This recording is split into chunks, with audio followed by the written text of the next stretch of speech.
some pleasure for to find.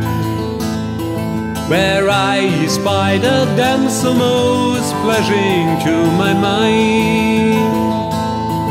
Her rosy cheeks and rolling eyes like arrows pierced my breast, and they called her lovely Flora,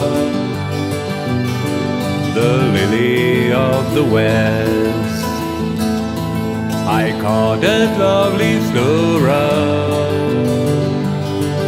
in hopes her love to gain, but soon she turned her back on me, which caused me all my pain. She robbed me of my liberty, she robbed me of my rest.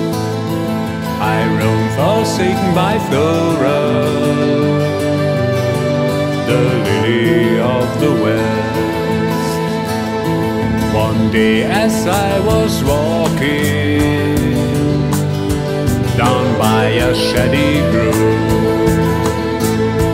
I spied a lord of high degree conversing with my love.